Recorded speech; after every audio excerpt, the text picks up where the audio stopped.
Hey everybody, this is Aaron Whitehead.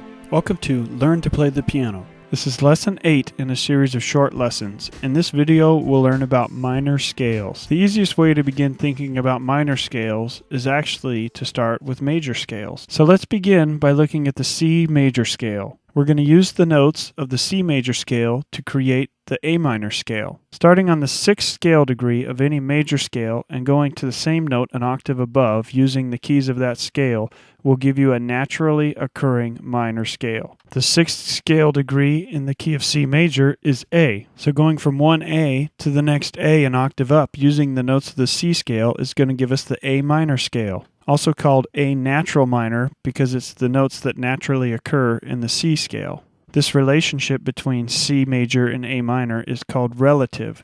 A minor is a relative minor of C major because the two scales share the same notes. Now using this A natural minor scale, we'll create some other minor scales. There are 3 types of minor scales: natural minor, harmonic minor, and melodic minor. We've just learned about natural minor, so now let's look at harmonic minor. The harmonic minor scale is essentially the same as the natural minor scale with one exception.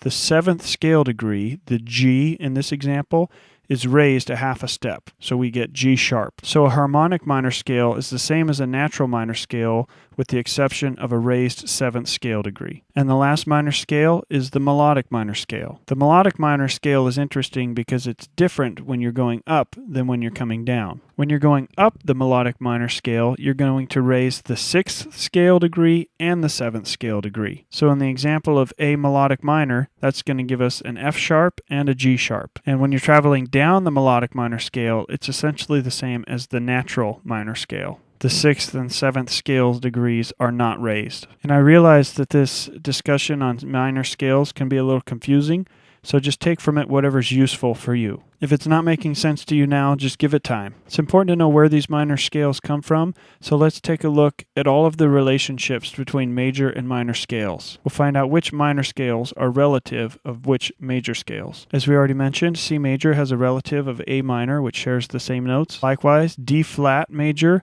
has the relative B flat minor. The D major scale is relative to the B minor scale. The E flat major scale or D sharp major scale is the same as the C minor scale or the B sharp minor scale. E major is relative to C sharp minor. F major is relative to D minor. G flat major is relative to E flat minor. G major is relative of E minor. A flat major is relative of F minor. A major is a relative of F sharp minor. And the B flat major scale or the A sharp major scale is a relative of G minor, or that is an F double sharp minor, and the B major scale is a relative of G sharp minor scale. So those are the 12 major scales and the 12 minor scales and the notes that they share. We hope you enjoyed lesson number 8, and if you did, you might also enjoy our book, a piano chord book you can actually use, which can be purchased on our website, thepianochordbook.com. We also have an app out for the Droid and for the iPhone. Our iPhone app is available on iTunes under the title Piano Chord Key, and our Droid app can be found in the Droid Market under Piano Chord Book. Please join us next time where we'll talk about suspended chords. Thanks, God bless, and see you next time.